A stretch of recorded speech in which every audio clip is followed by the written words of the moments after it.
नमस्कार, जय Hind. BJ academy YouTube channel आपले स्वागत आहे. मित्रांनो, आजचा जो व्हिडिओ आहे महाराष्ट्र राज्य पोलीस भरती संदर्भातला हा व्हिडिओ असणार आहे. कारण की आता बरेच दिवस झालेले आहे पोलीस भरतीचं जो वातावरण आहे थोडंसं म्हणजे मुलांना वाटत आहे की सर भरती कधी येणार आहे किंवा कधी निघणार आहे.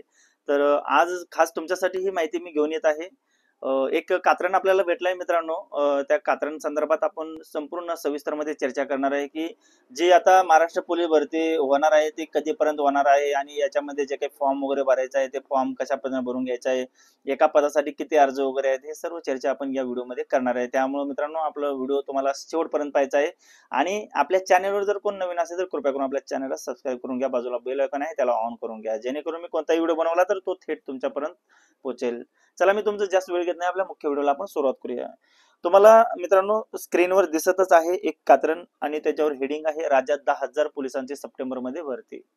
याच्यामध्ये पोलीस अधीक्षक आयुक्तांकडून मागविलेली जी काही माहिती आहे, एका पदासाठी एकाच अर्जाचं बंधन असं घातलेलं आहे. या अगोदरच्या पण भरतीमध्ये अशाच पद्धतीने होतं, पण बरेच मुलं म्हणजे असं डेअरिंग करत होते आणि फॉर्म भरत होते. तर मित्रांनो त्यांना म्हणजे चांगला दणका बसलेला आहे. त्यामुळं एका पदासाठी एकच अर्ज बंधन आहे. बरीच पोरं म्हणजे असं डोक्यानं हुशार असलेली पोरं काय करतात की फॉर्म वगैरे असं नाव वगैरे चेंज म्हणजे बऱ्याच वेगवेगळ्या पद्धतीने त्याने फॉर्म भरत होते. तर मित्रांनो तसं काही करायचं नाहीये. एका पदासाठी एकच अर्ज. याच्यामध्ये एका पदासाठी एकच अर्ज म्हणजे तुम्हाला टोटल बघा, पोलीस कॉन्स्टेबल आहे, चालक आहे, कारागृह पोलीस आहे, SRPF आहे, असे टोटल तुम्हाला 4 फॉर्म भरता येतात. त्यामुळं म्हणजे एका पदासाठी एकच अर्ज आहे. म्हणजे हे कसं आहे, जसं की आता तुम्ही महाराष्ट्र पोलिसाचा जो जिल्हा पोलिसाचा फॉर्म आहे तो जिल्हा पोलिसाचाच फॉर्म जर उदाहरण तुम्ही मुंबईला जर भरला आणि उदाहरणार्थ एक फॉर्म पुण्याला भरला तर तो फॉर्म तुम्हाला ग्राह्य धरला जात नाही. जिल्हा पोलिससाठी तुम्हाला एकाच जिल्ह्यासाठी एकच अर्ज, अशा पद्धतीने ते फॉर्म भरायचा आहे. चला, आता महत्वाची माहिती आपल्याला काय दिलेली आहे ते कात्रणच्या पद्धतीने आपण पाहूया मित्रांनो. व्हिडिओ शेवटपर्यंत पहा. माहिती म्हणजे तुम्हाला ही खरोखरच गरजेची माहिती आहे आणि व्हिडिओ आपला इतर मित्रांना सुद्धा शेअर करा मित्रांनो. ठीक आहे, चला. राज्यात जे काही वाढती लोकसंख्या व गुन्ह्याचे हे लास्ट टाइम पण तुम्हाला सांगितलेलं मित्रांनो, जे महत्वाचं आपण ते घेऊया. याच्यामध्ये जे काही मनुष्यबळ ऑलरेडी म्हणजे पोलिसांचे जे मनुष्यबळ आहे कमीच आहे. नवीन पोलीस ठाण्याच्या निर्मितीचा जो वाढीव पोलीस ठाण्याचा निर्णय अजूनही कागदावरच आहे. त्यामुळे 2024-25 या वर्षात रिक्त झालेल्या 10,000 पोलिसांची जी काही भरती सप्टेंबर मध्ये सुरू केली जाणार आहे. पोलीस भरतीच्या अनुषंगाने राज्याच्या ज्या काही गृह विभागातील प्रशिक्षण व खास पथकांच्या अप्पर पोलीस महासंचालकांनी गुरुवारी तारीख 17 राज्याचे सर्व पोलीस अधीक्षक पोलीस आयुक्तांची व्हिडिओ कॉन्फरन्सद्वारे बैठक घेऊन रिक्त पदांची माहिती देण्याचे निर्देश दिले आहेत. साधारणतः 10,000 रिक्त पदे असून पुढच्या महिन्यात जवळपास भरती संदर्भातील प्रस्ताव शासनाकडे पाठवला जाणार आहे. पुढच्या महिन्यात म्हणतात मित्रांनो. शासनाच्या मान्यतेने तर ऑगस्ट मध्ये उमेदवाराकडून अर्ज मागविले जाणार असून जवळपास मित्रांनो ऑगस्ट मध्ये तुमचे फॉर्म भरायला सुरुवात होतील आणि सप्टेंबर पासून जवळपास पावसाळा संपताच भरतीला प्रारंभ केला जाणार आहे. आता भरतीसाठी जो अर्ज करणाऱ्या उमेदवारांनी एका पदासाठी एकाच जिल्ह्यात म्हणजे एकच अर्ज करावा लागणार आहे. एका पदासाठी एकापेक्षा जास्त अर्ज केले तरी त्या उमेदवारास एकापेक्षा जास्त शहर जिल्ह्यात भरतीला उभारता येणार नाही. असा बदल उमेदवारांना लक्षात ठेवावा लागणार आहे. त्या पद्धतीनेच मित्रांनो तुम्हाला तो फॉर्म भरायचा आहे, कारण की एका जिल्ह्यासाठी एकच फॉर्म ग्राह्य धरला जाणार आहे. पुढे काय म्हणले, 1 एप्रिल 31 डिसेंबर 2025 या काळात सेवानिवृत्तीने किंवा अन्य कारणाने रिक्त होणाऱ्या पदांची माहिती बिंदू नामवली आणि आगामी पोलीस भरतीसाठी 2024-25 वर्षातील रिक्त पदे अशी माहिती मागवली आहे. पावसानंतर होणाऱ्या नवीन पोलीस भरतीसाठी नेमकी किती पदे असतील याची संख्या एप्रिल अखेर निश्चित होईल. त्यानुसार सप्टेंबर पासून भरती प्रक्रियेला प्रारंभ होईल असे नियोजन आहे.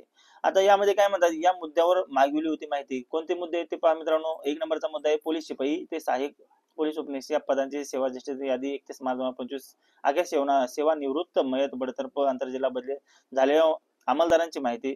सहाय्यक पोलीस उपनिरीक्षक यांची माहिती आहे मित्रांनो. 1 जानेवारी 31 मार्च 2025 पर्यंत रिक्त झालेल्या पोलीस शिपाई चालक बॅट्समन या पदांची परिगणना करून आंतरजिल्हा गट बदलीने येणारे जाणारे वगळून प्रत्यक्षात रिक्त राहिलेले पदे, प्रतिनियुक्तीने भरण्यात आलेली पदे आपल्या आस्थापनेवर प्रत्यक्षात रिक्त आहेत त्या पदांचा समावेश रिक्त पदे म्हणून समाविष्ट केली आहे का याची माहिती. मागील 2 भरतीतील निवड झालेले उमेदवार हजर झाले नसल्यास त्याची माहिती. आगामी पोलीस भरतीसाठी 2024-25 वर्षासाठी गणना केलेल्या रिक्त पदांची ही माहिती असणार आहे.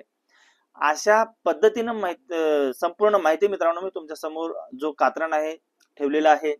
तसंच सध्या जे काही आता बरीच पोरं आहेत की अकॅडमी वगैरे जॉईन केलेली आहेत, आणि त्या अकॅडमीमध्ये जॉईन केलेल्या पोरांना, आणि मी असं पण माझ्या निदर्शनास आलं की अकॅडमीमध्ये ऑलरेडी पोरं आहेत, भरती जरा लांब गेल्यामुळं पोरं म्हणजे अकॅडमी वगैरे सोडून सुद्धा गेलेले आहेत की मी नंतर भरती आल्याच्या नंतर प्रॅक्टिस करेन वगैरे. तर मित्रांनो, तुम्हाला एक कळकळीची विनंती आहे, स्पर्धा प्रचंड वाढलेली आहे, बेरोजगारी पण वाढलेली आहे. त्यामुळं तुम्हाला या स्पर्धेमध्ये जर टिकून राहायचं असेल तर मित्रांनो, त्या स्पर्धेमध्ये तुम्हाला शेवटपर्यंत ज्या पद्धतीने तयारी करायची आहे त्या पद्धतीने तुम्हाला तयार राहणं गरजेचं आहे.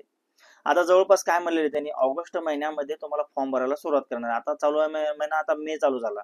जवळपास म्हणलं तर मे, जून, जुलै, ऑगस्ट, जवळपास 2 ते 3-4 महिने. आता जर याच्यामध्ये एखादा नवीन मुलगा जवळपास 12वी झालेला मुलगा आहे, तो म्हणत असेल की सर, मी जवळपास म्हणजे भरती अजून लांब आहे 4-5 महिने, तर मी भरती जवळपास 2-3 महिने आल्याच्या नंतर मी अकॅडमी वगैरे जॉईन करेन किंवा मी माझं स्वतःची प्रॅक्टिस तयारी करेन.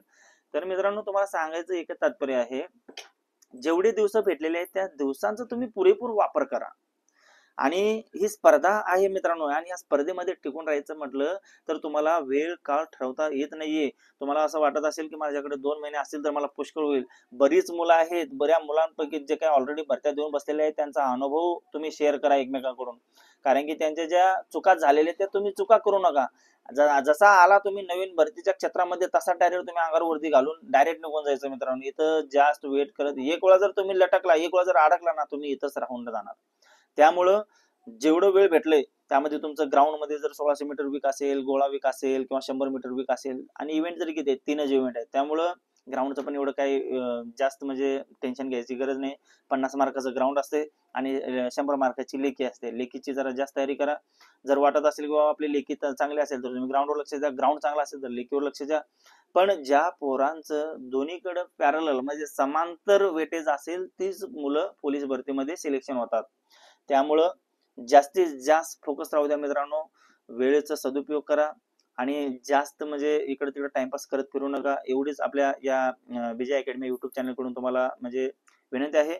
त्यामुळे येणाऱ्या भरतीमध्ये 100% हमखास तुम्हाला यश येईल. याच पद्धतीने तुम्ही तयार राहा मित्रांनो. आणि जर तुम्हाला काही अडचणी असतील, काही मनात शंका असतील, तर डायरेक्टली आपल्या कमेंट्स बॉक्समध्ये तुम्ही कमेंट्स टाकू शकता. तुम्हाला त्याच्यावर उत्तर भेटलं जाईल. ठीक आहे, माहिती आपल्या मित्रांपर्यंत शेअर करा. आणखीन वेळा जर आपल्या चॅनलवर कोण नवीन असेल तर कृपया करून आपल्या चॅनलला सबस्क्राईब करा. जय हिंद मित्रांनो, जय महाराष्ट्र.